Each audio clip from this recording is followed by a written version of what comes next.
اقرأ باسم ربك الذي خلق خلق الإنسان من علق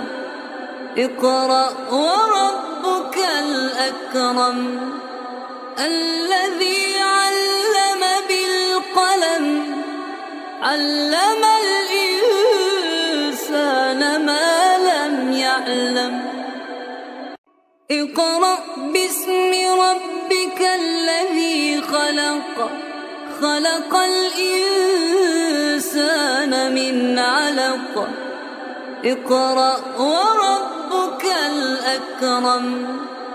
الذي علم بالقلم علم الإنسان ما لم يعلم اقرأ باسم ربك الذي